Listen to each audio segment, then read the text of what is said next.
আম্মুর ডাক শুনে বুঝতে বাকি রইল না যে মায়া নালিশ করেছে। করলে করুক, তাতে আমার কিছুই আসে যায় না। এবার আমার জীবনের সিদ্ধান্ত আমিই নিব, দেখি কে আটকায় তাতে আমাকে। নিচে চলে গেলাম, গিয়ে দেখি আম্মু সোফায় বসে আছে আর মায়া কান্না করছে। কিরে আকাশ, তুই বৌমাকে কি সব উল্টাপাল্টা বলেছিস? কি বলেছি আমি? তুই নাকি বৌমাকে ছেড়ে দিবি বলেছিস? হ্যাঁ বলেছি, কারণ ওর মতন মেয়ের সাথে আমি আর সংসার করব না। আকাশ, তোর কি মাথা খারাপ হয়ে গেল নাকি রে? কি যা তা বলছিস? মা, তুমি ঠিকই ধরেছ, আমার মাথা খারাপ হয়ে গেছে। এখন তুমি শুনলে তোমারটাও খারাপ হয়ে যাবে। কি হয়েছে বলতো আমাকে? তোমার বৌমা আমাকে জুতা হাতে তুলে দিয়ে বলে নিজের গালে মারতে। কারণ শুধু এটাই যে তাকে নিয়ে সংসার করার স্বপ্ন দেখেছিলাম, সবটা মানিয়ে নিতে চেয়েছিলাম। সে আমায় তার বিনিময়ে অনেক কিছু উপহার দিয়েছে, মান সম্মান ধুলোয় মিশিয়েছে আমার। তার কাছে নিম্ন পরিমাণ সম্মান ও আমি পাইনি। আকাশের কথা শুনে আকাশের আম্মু বাকরুদ্ধ হয়ে যায়। বৌমা, তুই কি এমন কিছু করেছিস? আম্মু বিশ্বাস করেন, তখন আমার মাথার সেন্স ছিল না। কি কারণে উনার সাথে খারাপ আচরণ করেছি সেটার কোনো উত্তর ও আমি খুঁজে পাচ্ছি না। আম্মু প্লিজ আমায় ক্ষমা করে দেন। এখন আমি কি বলবো বল? আম্মু, আপনি একটু উনাকে বুঝান না। আকাশ, আমি বলি কি, এবারের মতন মাফ করে দে। ভুল না হয় করে ফেলেছে, আর বয়সটা দেখেছিস ওর। মা, ওর হয়ে আর একবার যদি ওকালতি করতে আসো তুমি, তাহলে কিন্তু আমাকে হারাবে। ঘর ছেড়ে চলে যাব আমি। অনেক হয়েছে আর না। ছোট হলেও অনেকটা বুঝে সে। অবুঝ যদি হতো তাহলে ভুল করত, অপরাধ না। সম্মানে আঘাত করা কোনো অবুঝের কাজ না। আর এখন সব কিছু রাখো, এবার আমার ডিসিশন আমাকে নিতে দাও। ওকে আমি ডিভোর্স দিয়ে দিব, এটাই আমার শেষ কথা। চললাম আমি। উপরে চলে আসলাম। রাতের বেলায় সোফায় শুয়ে আছি। হঠাৎ দেখি কেউ একজন আমায় জড়িয়ে ধরেছে। বেশ অবাক হলাম। কে এটা? চোখ মেলে তাকিয়ে দেখি মায়া। এই মেয়ে, তুমি আমায় জড়িয়ে ধরেছ কোনো সাহসে? আমার বরকে আমি জড়িয়েও ধরেছি, তাতে আবার সাহস হতে হবে কেন? 9-6 হিসেব বাদ দাও। তোমার সাথে আমার সম্পর্ক শেষ হতে চলেছে কিছুদিনেই পর, সো সেভাবেই মানিয়ে নাও। আর আমার ধারে কাছেও ঘেঁষবে না। তুমি না এটার জন্যই আমায় অপমান করেছিলে? প্লিজ আমায় ক্ষমা করে দেন। আমি না বুঝে অমনটা করেছি। মায়া, আমায় ছাড়ো তুমি। যাও, ক্ষমা করে দিয়েছি, কিন্তু এই বাঁধন আর থাকবে না। না, না, আপনি এটা করবেন না। আমি আপনাকে ছাড়া থাকতে পারবো না। আমি বুঝে গেছি যে আপনাকে ছাড়া আমার চলবে না। তুমি বুঝলে হবে না, সেটা সময় থাকতে বোঝা উচিত ছিল, কিন্তু এখন আর সময় নেই। ঈশিতাকে বিয়ে করব বলে কথা দিয়েছি, সো ওকেই ভালোবাসবো আমি। আকাশের কথা শুনে মায়ার শরীরে খিঁচুনি দিয়ে উঠে। সে তার স্যারের ভাগ কাউকেই দিবে না, স্যারকেই চাই তার। নিজেকে আর কন্ট্রোল করতে না পেরে ফুফিয়ে কান্না করে দেয়।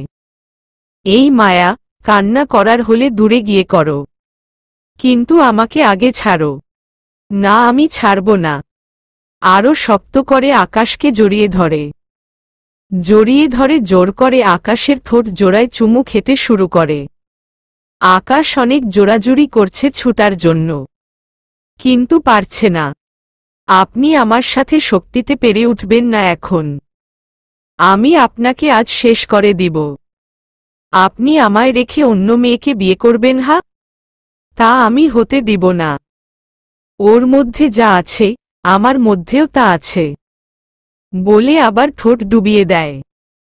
আকাশ আর কিছু বলে না, চুপচাপ সয়ে যাচ্ছে। মায়া নিজের মতন চুমু খাচ্ছে, কিন্তু আকাশের কোনো রেসপন্স নাই। আকাশের ঠোঁটে, গালে, কপালে পাগলের মতন চুমু খাচ্ছে মায়া। আকাশের কোনো রেসপন্স না পেয়ে মায়া নিজেই ছেড়ে দেয়।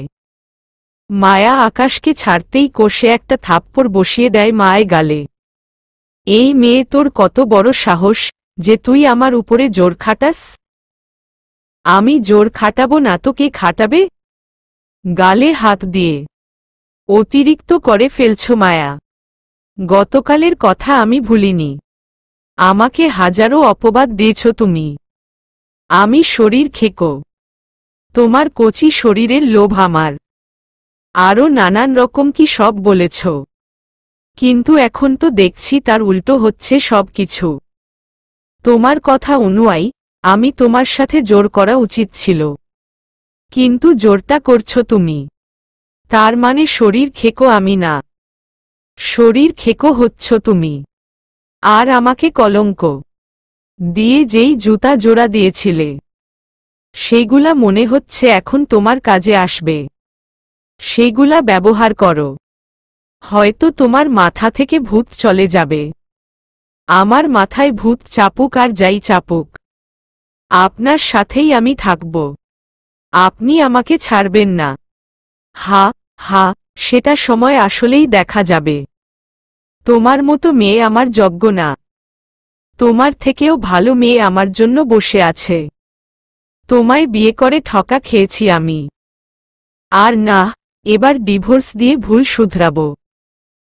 এখন আমার সামনে থেকে যাও। উনার কথা শুনে ভিতরটা পুরো ফেটে যাচ্ছে। ইচ্ছে করছে নিজের গলায় টিপ দিয়ে নিজেকে মেরে ফেলি, কিন্তু তা তো পারবো না। উনাকে ছেড়ে দিয়ে বিছানায় চলে আসলাম। বালিশের মধ্যে মুখ গুজে কান্না করতে শুরু করলাম। একটা জিনিস এই খালি ভিতরে কাজ করছে। উনি যদি আমায় ছেড়ে দেয় তাহলে আমার বাঁচা অসম্ভব। হয়তো উনাকে ভালোবেসে ফেলেছি আমি। উনার মধ্যেই নিজেকে খুঁজে পেয়েছি আমি। না, উনাকে আমি যে করেই হোক আটকাব। উনাকে আমার করেই রাখব, কারোর হতে দিব না উনাকে। আর যদি উনি অন্য কারো হয়ে যায়, সেদিন এই যেন আমার সমাধি ঘটে। শুয়ে শুয়ে ভাবছি, মায়া একটু আগে আমার উপরে কিরকম জোর টাই না খাটালো, কিন্তু একটা জিনিস মাথায় ঢুকছে না। মায়া হঠাৎ আমার উপরে উইক হয়ে গেল কেন? ধুর, যাই হবে হোক, ওর সাথে আমি আর সংসার করব না। আমি আমার মতন করে নিজেকে গুছিয়ে নেওয়ার চেষ্টা করলাম, কিন্তু মায়া নাছোড়বান্দা। সে আমার পিছনে লেগেই আছে। হুটহাট করে এসে আমায় জড়িয়ে ধরে, আমার কেয়ার করে। রাত হলে আমায় জড়িয়ে ধরে ঘুমোয়। সে ভেবেছে আমি বুঝতে পারব না, কিন্তু সবটাই যে আমি জানি সেটা সে জানে না। হাজারবার মানা করেছি তাকে আমার আশেপাশে এসে যেন ঘুরঘুর না করে, কিন্তু সে ঘুরঘুর করবেই। ওর আচরণে আবার ফুটবল হয়ে পড়তে লাগলাম ওর উপরে, কিন্তু সেটা তাকে বুঝতে দিলাম না। আমি আমার মতন করে গা ছাড়া ভাব নিয়ে থাকলাম। তবে মনের মধ্যে দোটানা কাজ করতে শুরু করল। কাকে জায়গা দিব আমি মনে? ঈশিতাকে তো কথা দিয়েছি আমি যে ওকে বিয়ে করব। অন্যদিকে মায়া আবার মনের মধ্যে জায়গা করে নিচ্ছে। দেশের বাহির থেকে বাবা ফিরে এসেছে। ব্যবসার কাজে তিনি বাহিরে গিয়েছিল। এসেই দুটো টিকিট হাতে ধরিয়ে দিল। যাও তুমি আর বৌমা কক্সবাজার থেকে ঘুরে এসো। তোমরা তো মনে হয় হানিমুনে যাওনি? বাবা, হানিমুনের দরকার দেই। ওর সাথে হানিমুনে যাব না আমি। বেশি কথা বলো না। আমি যেটা বলেছি সেটাই করো। আর কোনো কথা বললাম না। বাবার মুখের উপরে কথা বলার সাহস আমার নাই। মায়া তো সেই খুশি। সে তার প্রিয় স্যারের সাথে ঘুরতে যাবে। যাক, স্যারকে এবার একদম নিজের করে নিব। উনার আর আমার মাঝে এবার কেউ আর আসতে পারবে না। পার্সোনাল সময় কাটাবো উনার সাথে। হানিমুনটাও করে ফেলবো এবার। ছোট হয়েছি তো কি হয়েছে, হানিমুন তো করতে পারবো। উনার বাচ্চার মা তো হতে পারবো আমি। রওনা দিলাম মায়াকে নিয়ে কক্সবাজারের উদ্দেশ্যে। পৌঁছাতে প্রায় রাত হয়েছে। কক্সবাজার পৌঁছেই আমাদের রিসোর্টে উঠে গেলাম। শুয়ে আছি। মায়া ফ্রেশ হতে গেছে। শুয়ে শুয়ে ফোন টিপছিলাম। হঠাৎ দেখি মায়া নীল কালারের একটা শাড়ি পরে ওয়াশরুম থেকে বের হয়ে এসেছে। এক ধ্যানে তাকিয়ে আছি মায়ার দিকে। মনে হচ্ছে যেন কোনো হুড়পড়ি জমিনে নেমে এসেছে। এই যে স্যার, কি দেখছেন এমন করে? আপনি তো কখনো আমার দিকে এমন করে তাকান না। আজ এভাবে তাকিয়ে আছেন। আমায় কি খুব সুন্দর লাগছে বুঝি? না আমাকে দেখে কাছে পেতে ইচ্ছে করছে আপনার? আমি কি ঠিক বললাম? মায়া পাগল হয়ে গেলে নাকি তুমি? কি সব উল্টাপাল্টা বলছো হা? বুঝি বুঝি সব বুঝি আমি। সত্যিটা বলায় এখন আমাকে পাগল বলছেন। কচু বুঝো তুমি। পিচ্ছি মেয়ের মতন এই থাকো। না আমি পিচ্ছি না। আর আমি পিচ্ছি মেয়ের মতন ও থাকব না। আমার বিয়ে হয়েছে। আমি পিচ্ছি মেয়ের মতন কেন থাকব? আমি তো থাকব আপনাকে নিয়ে। বলেই আকাশের উপরে ঝাঁপিয়ে পড়ে। আকাশের হুঁশ উঠে যায় মায়ার এইরূপ আচরণ দেখে। মায়া পুরোপুরি আকাশকে নিজের করে নেয়। আকাশও আর নিজেকে সামলাতে পারে না। সেও মায়ার আচরণে নিজের ইগোটাকে হারিয়ে ফেলে। একতরফা ভালোবাসাটা যেন আজ পূর্ণতা পেতে যাচ্ছে। কারণ আকাশ অনিচ্ছা সত্ত্বে এসবে জড়িয়ে গেছে। এটা মায়ার একতরফা ভালোবাসা নয় কি? এটার পরিণতি কি হতে চলেছে কে জানে। বেশ কিছু সময় পর দুজন দুজনকে ছেড়ে দেয়। আকাশের তখনই টনক নড়ে উঠে। আল্লাহ, এটা কি করলাম? মায়ার সাথে কি সবে জড়িয়ে গেলাম আমি? নিজের ভিতরেই কেমন যেন একটা ঘুটঘুটানি কাজ করছে।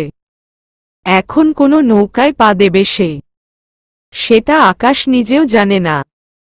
তবে যেহেতু ওদের মাঝে কিছু হয়ে গেছে, সেই দিক থেকে আকাশ মায়াকে নিয়ে কিছুটা ভাবতে থাকে। ঈশিতার সাবজেক্টটা সাইড করে রাখে। পরের দিন সকালবেলায় মায়া বায়না করে সে সমুদ্র সৈকত দৈখতে যাবে। আকাশ ওকে সমুদ্র দেখতে নিয়ে যায়। আকাশ সমুদ্র থেকে দূরে বসে আছে।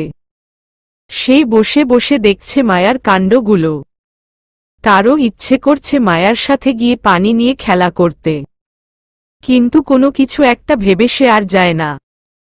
তবে মায়া আকাশের মনের মধ্যে আবার জায়গা করতে শুরু করে দেয়। মায়া সমুদ্র নেমে পানি নিয়ে ঘাটাঘাটি করছে। সে তো মহা খুশি। বড় বড় ঢেউ আসছে। মায়া সেই ঢেউয়ের সাথে সাথে খেলা করছে। হঠাৎ এক বিশাল ঢেউ আসে। যেই ঢেউয়ের পর মায়াকে আর দেখতে পাওয়া যায় না। সেই ঢেউয়ের সাথে মাও ডুবে গেছে সমুদ্রের একদম তলদেশে। আকাশ তাড়াতাড়ি দৌড়ে সমুদ্রে তীরে আসে। কিন্তু সে মায়াকে আর দেখতে পায় না। অনেক খোঁজাখুঁজি করে, কিন্তু মায়ার কোনো হদিশ মিলে না। একটু আগে তো এখানেই খেলা করছিল। বড় ঢেউটা আসার পর মায়াকে তো আর দেখা যাচ্ছে না। সে গেল কই? মনের মধ্যে ভয় করতে শুরু করল। মায়া কি সমুদ্রে ডুবে গেল নাকি? হঠাৎ চোখে পড়ল মায়ার ওড়না, যেটা সমুদ্রের কিনারায় ভাসছে। তার মানে এবার আমি শিওর যে মায়া বড় ঢেউটার সাথে সমুদ্রে তলিয়ে গেছে। না বলে এক চিতলার দিকে সমুদ্রের কিনারায় বসে পড়লাম। মায়া বলে চিৎকার করে কান্না করতে লাগলাম। কিন্তু মায়ার কোনো হদিশ মিলল না। হয়তো চিরতরে মায়াকে হারিয়ে ফেললাম আমি। হয়তো মেয়েটার এটাই শেষ ইচ্ছে ছিল, হারিয়ে যাওয়ার আগে সে একবার হলেও আমাকে নিজের করে নেবে। অতিরিক্ত কান্নার ফলে সেখানেই বেহুশ হয়ে গেলাম। এরপর আর কিছু মনে নেই। 2 দিন পর হুঁশ ফিরে আসলো। হুঁশ ফিরতেই নিজেকে আবিষ্কার করলাম হসপিটালের বেডে শুয়ে আছি। পাশেই আম্মু আব্বু বসে আছে। আমার জ্ঞান ফিরেছে দেখতে পেয়েই তারা কান্নাকাটি লাগিয়ে দিল। মায়া কোথায়? বাবা, তার তো কোনো হদিশ মিলেনি। তোরও কোনো খবর পেতাম না। অপরিচিত একটা নাম্বার থেকে ফোন আসে। তারপর সে বলে তুই নাকি কক্সবাজার বিচের পাশে বেহুশ হয়ে পড়ে আছিস। পরে তোর বাবা গিয়ে সেখান থেকে তোকে নিয়ে আসে। মাথায় তো কিছুই কাজ করছে না। তাহলে কি মায়াকে আমি চিরতরে হারিয়ে ফেললাম? না, এটা হতে পারে না। মেয়েটাকে হয়তো ঘৃণা করি, কিন্তু মেয়েটার জন্য কেমন যেন একটা খারাপ লাগা কাজ করছে। নিজেকে আর সামাল দিতে পারলাম না। আম্মুকে জড়িয়ে ধরে কান্না করে দিলাম। বাবা, প্লিজ কান্না করিস না। মায়া ঠিক ফিরে আসবে। মা, তাকে দরিয়া নিজের কবলে টেনে নিয়ে গেছে। সেখানে এক মিনিটও কেউ বেঁচে থাকতে পারে না। সে ফিরে আসবে কি করে? জানি না।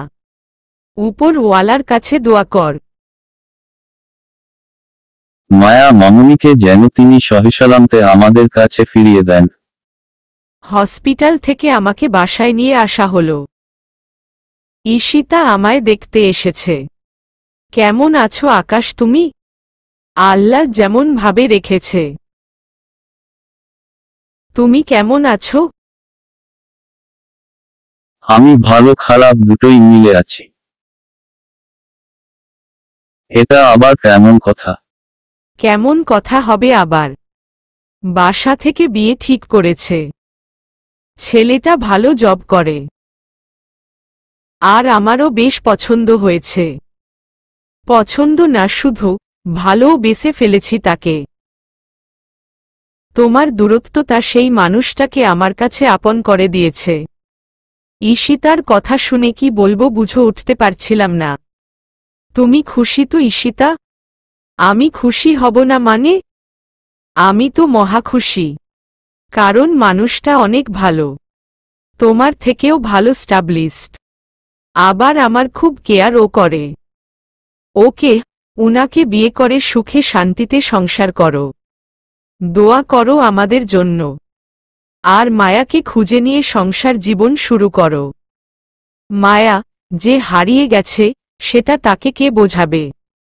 চুপচাপ করে রইলাম। আচ্ছা ভালো থেকো। আমি আসি। ওকে। ঈশিতা চলে গেল। আমি চাইলে ওকে আটকাতে পারতাম, কিন্তু আটকায়নি। কারণ মায়ার সাথে আমার অনেক কিছুই হয়েছে। আর তার চেয়ে বড় কথা, ঈশিতা আমার থেকেও ভালো কাউকে পেয়ে গেছে। না হয় সে আমাকে আর তাকে নিয়ে কম্পেয়ার করত না। সো ভালোই থাকুক সে। দুনিয়াটাই স্বার্থপর। চিটাগাং এর ভাষায় একটা প্রবাদ আছে, দুনিয়ার ভাইল কেউ পাইল, আর কেউ নো পাইল। চোখে মুখে অন্ধকার ছাড়া কিছুই দেখছি না। মায়াকে হারিয়ে ফেললাম। ঈশিতাও যোগ্য কাউকে বেছে নিয়েছে। এভাবেই দিন কাটতে লাগল। মায়ার আম্মু আব্বুরা রোজ বাসায় এসে কান্নাকাটি করে। কত জায়গায় খবর লাগিয়েছি মায়ার, কিন্তু কোনো দিক থেকেই পজিটিভ কোনো খবর আসেনি। এভাবেই দিন কাটতে লাগল। 2 মাস অতিক্রম হতে চলল। ধীরে ধীরে মায়ার স্মৃতিগুলো মনে কাটা হয়ে বিঁধতে লাগল। কোথাও গিয়ে শান্তি পাচ্ছি না। স্কুলে গেলেও মনটা মরা হয়ে থাকে। খালি এটা মনে হয়, মায়া এখানে বসেছিল। ওখানে বসেছিল। তাই স্কুলে যাওয়াই বাদ দিয়ে দিলাম। ছেড়ে দিলাম স্কুল। সারাদিন ঘরেই থাকি। একাকিত্বটা আরো ভালো করে পেয়ে বসল আমাকে। ডিপ্রেশনে চলে গেলাম। সেই থেকেই জীবনের বরবাদিটা শুরু। সারাদিন নিজেকে 4 দেওয়ালের মাঝে বন্দি করে রাখি। খাওয়ার দাওয়ার ঠিক ঠিকানা নেই। আস্তে আস্তে মস্তিষ্ক কাজ করা বন্ধ করে দিল। পরিচিত মানুষগুলো অপরিচিত হয়ে গেল। মা, বাবাকেও ভুলে গেলাম। বাকি মানুষের কথা তো বহু পরে। 2 বছর কেটে গেল। পুরোপুরি পাগল হয়ে গিয়েছি। সব কিছুই ভুলে গিয়েছি আমি। শুধু একটা জিনিস এই মনে আছে, মায়ার সাথে বাজারে কাটনো শেষ রাতটা, যেই রাতে সে আমায় জোর করে নিজের করে নিয়েছিল, যেই রাতে সে দাবি করেছিল আমি শুধু তার। সে আমার বাচ্চার মা হতে চায়। সেদিন অনিচ্ছা সত্ত্বেও তাকে আপন করে নিয়েছিলাম। সেই অনিচ্ছাটা সময়ের সাথে ইচ্ছায় ধাবিত হয়ে গেল। মিস করতে লাগলাম তাকে। ভালোবাসা জন্ম নিল তার জন্য মনে। সেই মানুষটাই ভিতরে বসবাস করছে এখনো। বাকি সবার কথাই মাথা থেকে ক্রাশ হয়ে গেছে। যেই বাসায় আসে, সেই আমাকে পাগল ছাড়া আর কিছু বলে না। পুরোপুরি পাগলের খেতাব পেয়ে গেলাম আমি। পাবনায় পাঠালে হয়তো সেখানের রুগীরাও আমার পাগলামো দেখে সুস্থ হয়ে যাবে। এইভাবে এফেক্ট করেছে মায়ার চলে যাওয়াটা আমার ভিতরে। মা, বাবা রোজ কান্না করে আমাকে দেখে। বাবারে, তুই এভাবে কেন নিজেকে কষ্ট দিচ্ছিস? কিসের কষ্ট দিচ্ছি? আর কে তুই? নিজের মাকেও ভুলে গেছিস। এর থেকে মরে যাওয়াই ভালো ছিল রে বাবা। তোর এসব দেখে যে নিজেকে আর ঠিক রাখতে পারি না। খুব কষ্ট হয় তোর জন্য। এই তুই যা আমার রুম থেকে। তোদের কাউকে আমি চিনি না। আর আমাকে একা থাকতে দে। আকাশের আম্মু কান্না করতে করতে রুম থেকে বের হয়ে যায়।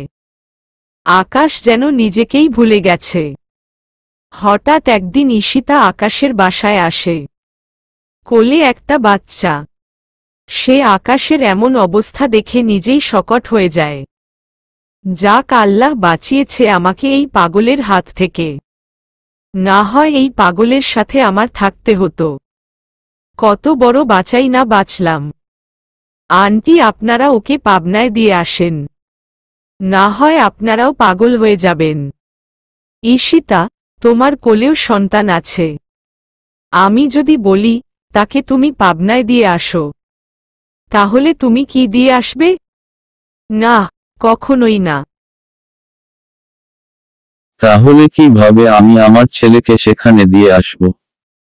গর্ভে ধরা থেকে নিয়ে শুরু করে আজ 2728 বছর ধরে লালন পালন করছি। আর তুমি বলছো সেই আদরের ছেলেকেই পাগলাগারদে দিয়ে আসতে? আন্টি, সে তো পাগল হয়ে গেছে। যাক, পাগল হয়ে। তাও সে আমার ছেলে। আর সে আমার কাছেই থাকবে। ঈশিতা আকাশের আম্মুর যুক্তির সাথে না পেরে সেখান থেকে চলে আসে। ঈশিতা এসে আকাশকে এত কিছু বলে গেল।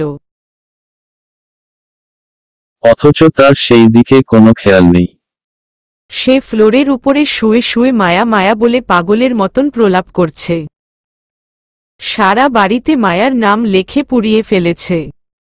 সমস্ত দেওয়ালেই যেন মায়াকে দেখতে পায় সে।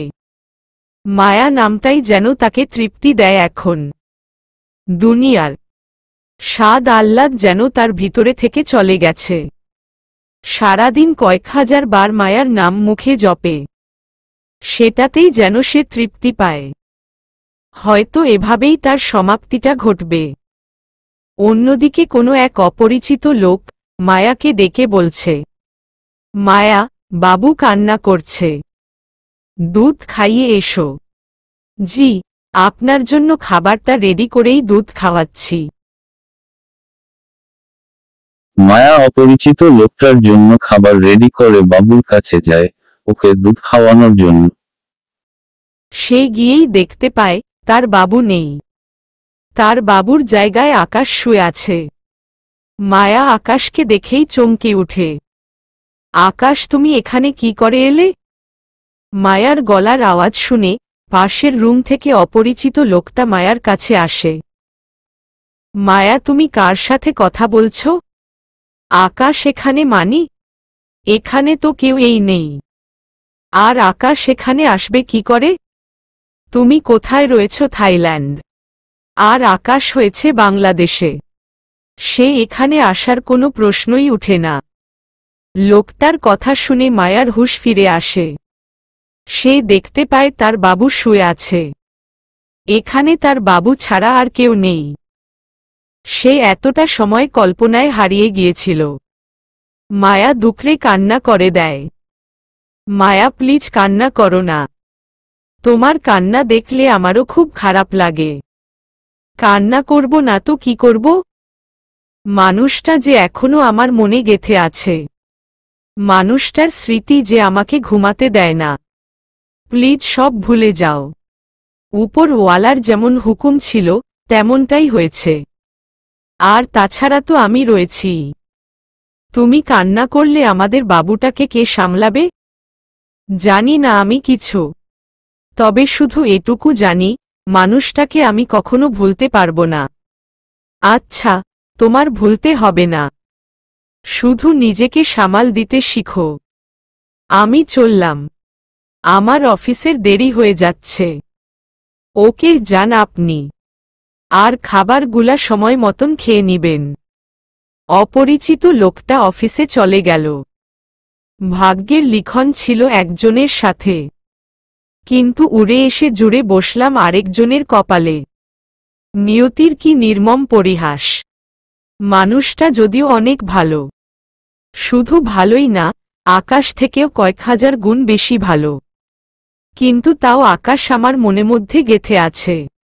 মানুষটা আমায় বলেছে সে আমার সারা জীবন দেখভাল করবে, কিন্তু তারপরেও ভালোবাসার মানুষের জন্য তো একটা টান কাজ করে।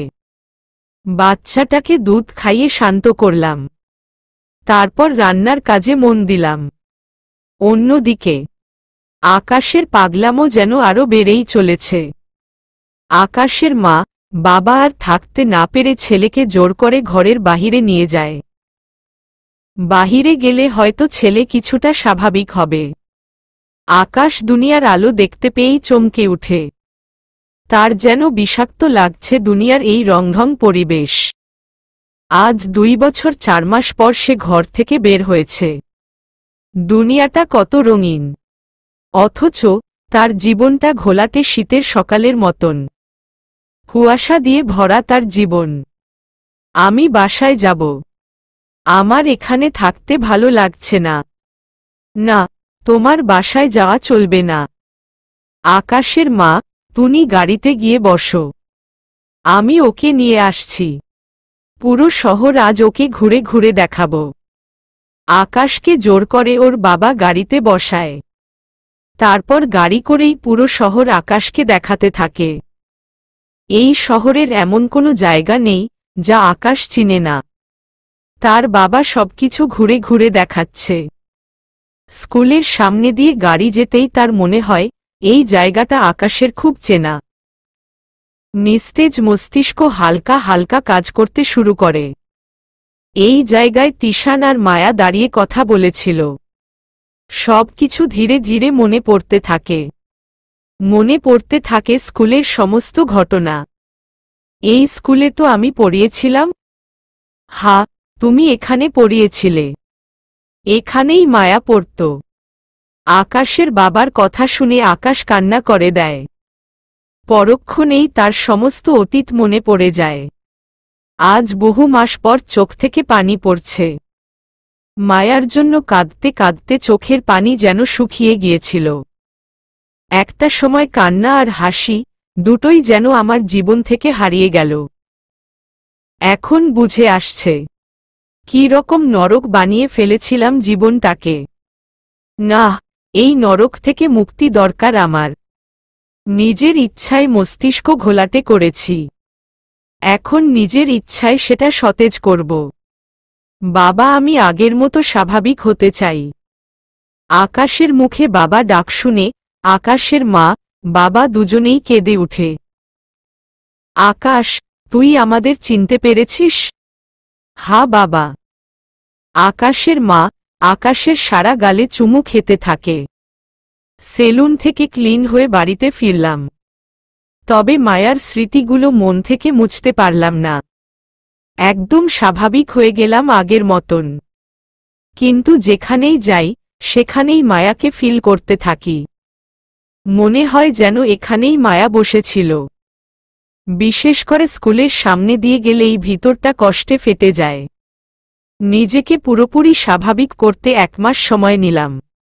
বাবা, আমি তোমার ব্যবসার হাল ধরব। কি হো, সত্যি বলছিস তুই? হা বাবা, কিন্তু দেশে না, বাহিরের কান্ট্রিতে তোমার যেই ব্যবসা আছে সেসব আমি সামলাব। কারণ দেশে থাকলে মায়ার স্মৃতিগুলো আমাকে আবার আগের মতন বানিয়ে দেবে। আচ্ছা ঠিক আছে, তোর যেমন ইচ্ছে হয় কর। কিন্তু কোনো কান্ট্রিতে যাবি? আমার তো বাহিরের 4 দেশে ব্যবসা আছে। ফিনল্যান্ড, সুইজারল্যান্ড, থাইল্যান্ড, সৌদি আরব। যে কোনো এক দেশে গেলেই হলো। তবে আমার মতে ফিনল্যান্ড যাব। দেশটা নাকি খুব সুন্দর। আচ্ছা ঠিক আছে, আমি সব ব্যবস্থা করছি। বাবা সব ব্যবস্থা করে দিল। ছেড়ে দিলাম দেশের মাটি। খুব কষ্ট হচ্ছিল প্রাণপ্রিয় শহরটা ছাড়তে। যেই শহরে মায়া নামক কেউ আমার দুনিয়া ছিল, যার সাথে হাজারো স্মৃতির সৃষ্টি হয়েছে এই বাংলার মাটিতে। সে বেঁচে আছে কিনা জানি না, কিন্তু তার স্মৃতিগুলো তো এখনো চোখে কাটা হয়ে বিঁধে আমার। ফিনল্যান্ডে এসে নিজের বাসস্থানে উঠে গেলাম। নিজেকে কিছুদিন সময় নিয়ে রিল্যাক্স করলাম। রিল্যাক্স বলতে প্রস্তুতি নিলাম ব্যবসার কাজে নামার জন্য। তারপর লেগে গেলাম কাজে। আমাদের এখানের যত প্রজেক্ট আছে সব বাহিরের দেশের সাথে। দেখতে দেখতে 2 মাস পার হয়ে গেল। পুরোপুরি বাবার ব্যবসার হাল ধরে ফেললাম। নিজেকেও অনেকটা সামলে নিয়েছি। কিন্তু মায়ার স্মৃতিগুলো কখনোই ভুলবার মতন নয়। প্রেমিকরা সেটা ভালো করেই জানেন। সব কিছুর ভিড়ে মায়া এখনো আমার মনে জায়গা করে আছে। যখনই মায়ার কথা মনে পড়ে তখনই ভিতর থেকে বুক ফাটা কান্না আসে। তবে অতিরিক্ত উইক হই না এখন আর আগের মতন। আগেই তো বললাম যে নিজেকে সামলে নিতে শিখেছি অনেকটা। ব্যবসার খাতিরে এক লোকের সাথে পরিচয় হল। নাম আসাদুজ্জামান। 2 দেশে তার ব্যবসা রয়েছে, ফিনল্যান্ড আর থাইল্যান্ড। তবে সে থাইল্যান্ডের বাসিন্দা। ব্যবসার কাজে 2 দেশে আসা যাওয়ায় থাকে। তার কোম্পানির সাথে আমাদের একটা প্রজেক্টের কন্ট্যাক্ট হয়েছে। এ থেকেই তার সাথে আমার ভালো খাতির। লোকটাও বেশ ভালো। হঠাৎ এই থাইল্যান্ডে আমাদের ব্যবসায়িক কাজে কিছু গন্ডগোল হয়। ইমার্জেন্সি সেখানে আমার যেতে হবে। কারণ বাবার শরীর নাকি বেশি একটা ভালো না। বাবা এখন সেখানে যেতে পারবে না। তাই আমারই যেতে হবে। ফ্লাইটের টিকিট কনফার্ম করে থাইল্যান্ডের উদ্দেশ্যে রওনা হয়ে গেলাম। সেখানের মাটিতে পাড়া দিতেই মনে হল এই মাটিতে আমার অতি আপন কেউ আছে। পরক্ষণেই মনে পড়ল এটা আমার শহর না, এখানে আপন কেউ থাকবে বলে আশা করা বোকামি। ব্যবসার ঝামেলা মিটিয়ে আসাদুজ্জামান সাহেবকে ফোন দিলাম যে আমি আপনার শহরে এসেছি। আপনার যদি সময় হয় তাহলে দুজনে দেখা করতে পারি। উনি তো মহা খুশি, কারণ উনাকে ফিনল্যান্ডে যথাযথ আপ্যায়ন করেছি আমি। আকাশ সাহেব, আপনি কিছু মনে না করলে রাতে আমার বাসায় ডিনারে চলে আসেন। জমিয়ে আড্ডা দিব। কোনো কিছু না ভেবেই হা করে দিলাম। রাতে আসাদুজ্জামান সাহেবের বাসার উদ্দেশ্যে রওনা দিলাম।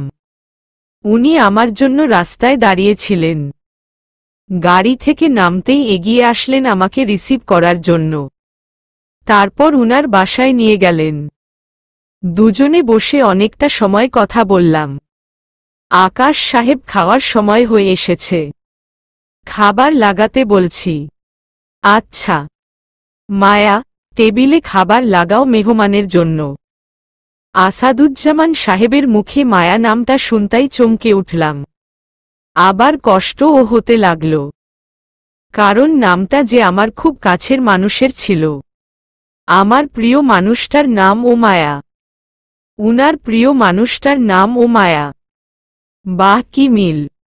কৌতূহল হল উনার রক্ষিতাকে দেখার জন্য, কিন্তু উনাকে কিছুই বললাম না। তখনই চোখে পড়ল অল্প বয়সী একটা মেয়ে টেবিলে খাবার সাজাচ্ছে। পিছন থেকে দেখে কেমন যেন পরিচিত মনে হচ্ছে। কোনো কিছু না ভেবেই ডাক দিয়ে বসলাম, এই যে মিসেস আসাদুজ্জামান, একটু এদিকে ফিরুন তো। আমার ডাক শুনে মেয়েটা এদিকে ফিরতেই আমার চোখজোড়া কপালে উঠে গেল। আল্লাহ, এ তো আমার কলিজার টুকরো মায়া। মেয়েটা এদিকে ফিরতেই আমার চোখজোড়া কপালে উঠে গেল। আল্লাহ, এ তো আমার কলিজার টুকরো মায়া। সাথে সাথে গিয়ে মায়াকে ঝাপটে জড়িয়ে ধরলাম। মায়া, তুমি এখানে? আর আমি তোমায় কত জায়গায় না খুঁজেছি, কিন্তু তোমার খোঁজ কোথাও পাইনি। মায়াকে জড়িয়ে ধরে কান্না করে দিলাম। মাও আমায় জড়িয়ে ধরে কান্না করে দিল। এমন সময় পিছন থেকে আসাদুজ্জামান সাহেব এসে আমায় টেনে মায়া থেকে ছাড়িয়ে দিল। মিস্টার আকাশ, আপনার কত বড় সাহস! আপনি আমার ওয়াইফকে জড়িয়ে ধরেন? কি হো হো, মায়া আপনার ওয়াইফ? হা, মায়া আমার ওয়াইফ। আসাদুজ্জামান সাহেবের মুখে এমন ধরনের কথা শুনে কলিজাটা যেন ক্ষতবিক্ষত হয়ে গেল। কলিজাটা যেন চিনচিন করে ব্যথা করছে। আমার কলিজার টুকরো মায়া এখন অন্য কারো বউ, সেটা যেন মানতেই পারছি না, যার জন্য 2টা বছর পাগল ছিলাম। পরিশেষে এসে দেখি সে অন্যের হয়ে গেছে।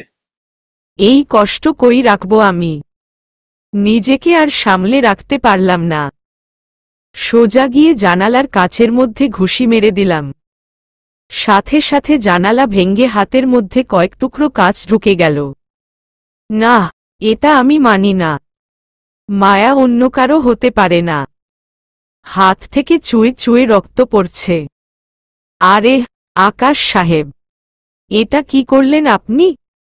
আমি তো মজা করছিলাম। মায়া আমার বউ না, মায়া আমার বোন। বোন মানে হলো মায়াকে আমি সাগরের কিনারা থেকে উদ্ধার করেছি। তারপর তাকে আমি আমার সাথে এখানে নিয়ে আসি।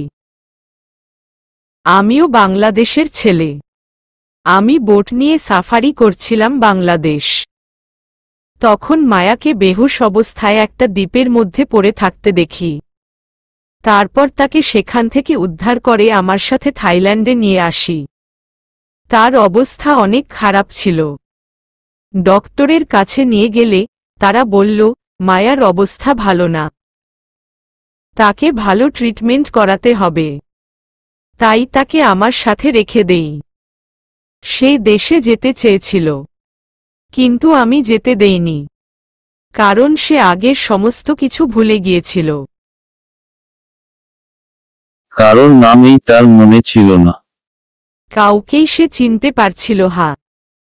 আর তাছাড়া তার শরীরের অবস্থাও ভালো ছিল না। তাকে দেশে নিয়ে গিয়ে কার কাছে রেখে আসব আমি? তাই এখানেই আমার সাথে রেখে দেই। অনেকবার মায়াকে জিজ্ঞেস করেছি যে তোমার বাবা মা কি করে, উনাদের নাম কি? সে কারোর নামেই বলতে পারে না, খালি তোমাকেই চিনে সে। তোমার নামটাই তার মনে আছে। তো তাকে আমি কোনো ভরসায় দেশে নিয়ে যাব, তাই আর নিয়ে যাইনি। আর তাছাড়া এখনো সে পুরোপুরি স্বাভাবিক না। সব কিছুই মানলাম, কিন্তু আপনি আর মায়া একসাথে থাকেন, ওর সাথে কিছু করেননি আপনি, সেটার গ্যারান্টি কি? আকাশ সাহেব দেখেন, আপনি ভালো করেই জানেন যে বোন কাকে বলে। আর ভাই মানে কি? ভাই হচ্ছে বোনের রক্ষিতা। বোনের সম্মান রক্ষা করার দায়িত্ব ভাইয়ের। আর সেখানে অনৈতিক কিছু করার তো প্রশ্নই আসে না। নিজের বোনের সাথে কেউ কখনো অনৈতিক কিছু করেছে? এমন কিছু কখনো শুনেছেন? না। তাহলে ভাবলেন কি করে যে আমি এমন ধারা কাজ করব? সেও তো আমার বোন। আসলে আমার মাথা কাজ করছে না। কি সব ভুলভাল বলছি আমি? কিন্তু মায়া, তুমি তো সাগরে ডুবে গিয়েছিলে। তো দ্বীপে পৌঁছালে কি করে? তা আমি জানি না। ঢেউয়ের শক্তির সাথে পেরে উঠিনি আমি। ঢেউ আমাকে একদম তলিয়ে ফেলেছিল। তারপর আর কিছু মনে নেই। পরে দেখি আমি দ্বীপের কূলে ভাসছি। সেখানে খাওয়া দাওয়া ছাড়া 2 দিন ছিলাম। এরপর আবার সেন্সলেস হয়ে যাই। পরে ভাইয়া আমাকে সেখান থেকে উদ্ধার করে। মায়ার কথা শুনে খুশিতে আসাদুজ্জামান সাহেবকে জড়িয়ে ধরে কান্না করে দিলাম। আপনাকে কি বলে যে ধন্যবাদ দিব তা আমি জানি না। আপনার জন্য আজ আমার প্রিয় মানুষটা বেঁচে আছে। আরে, ধন্যবাদ দেওয়ার কিছুই নেই। নিজের বোনকে হেফাজত করব না তো কাকে করব? আমার কর্তব্য ছিল, সেটা আমি করেছি। এখন আপনারা কথা বলুন। আমি একটু কাজ সেরে আসছি। আর আকাশ সাহেব, আপনি কিন্তু বাবা হয়ে গেছেন।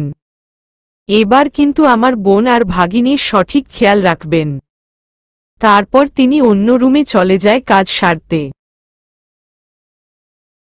বাবা হয়েছি, এটা শুনে নিজেকে আর ধরে রাখতে পারলাম না। মায়াকে টান দিয়ে নিজের কাছে নিয়ে আসলাম। তারপর কোলে তুলে নিয়ে পাগলের মতন চুমু খেতে লাগলাম। স্যার, আপনি এভাবে চুমু খাচ্ছেন কেন? আমি না আপনার ছাত্রী। এই মেয়ে চুপ।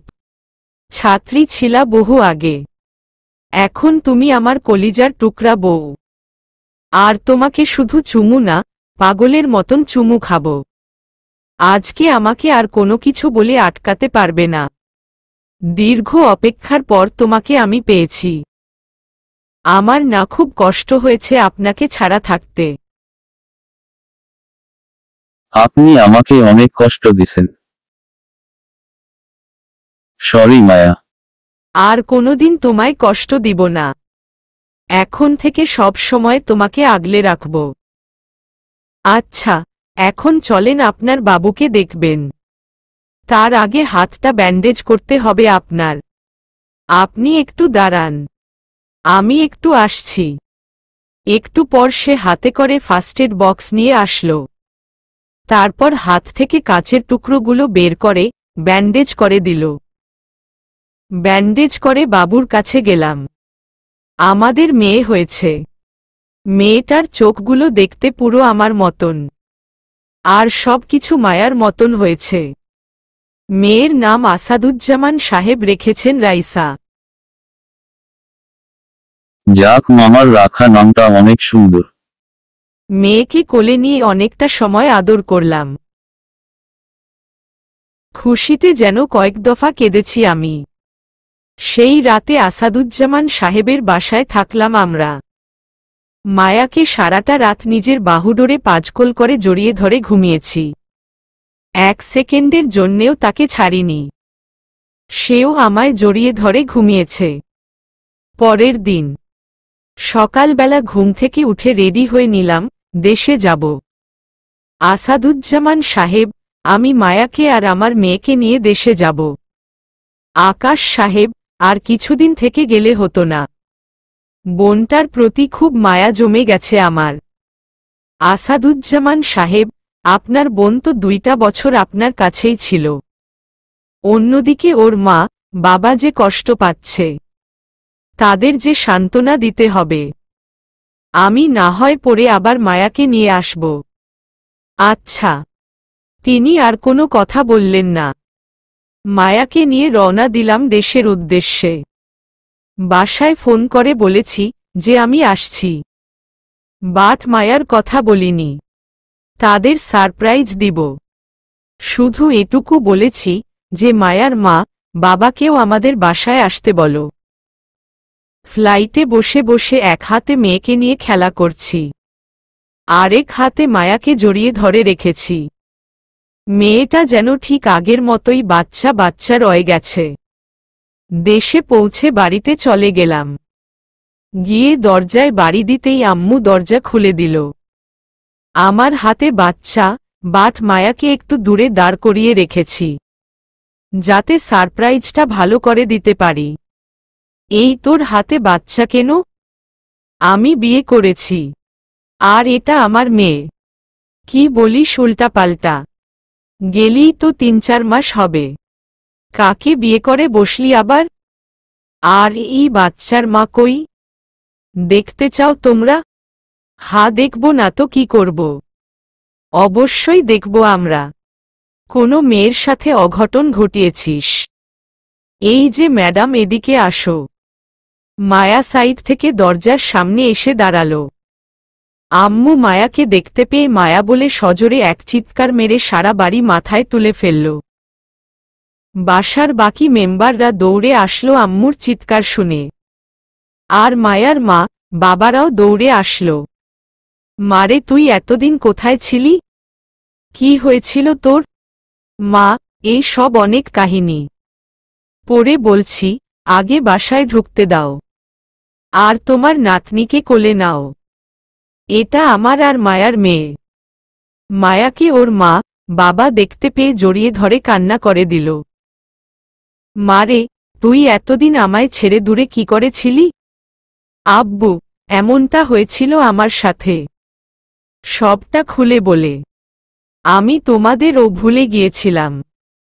পরে ধীরে ধীরে সব মনে পড়ে।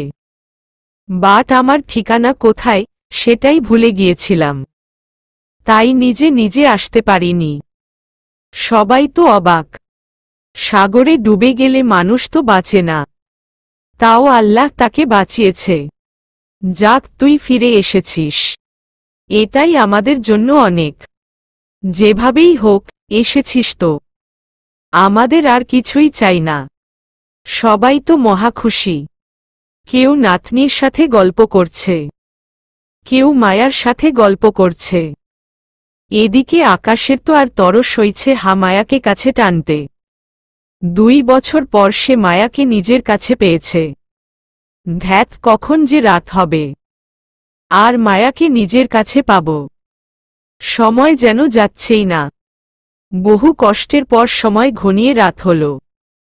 মায়াকে নিয়ে শুয়ে আছি। রাইসাকে আম্মু নিয়ে ঘুমিয়েছে। যাক, ভালোই হয়েছে। মায়াকে এখন কাছে টানতে পারব। কোনো কথা ছাড়াই মায়াকে জড়িয়ে ধরে চুমু খেতে শুরু করলাম।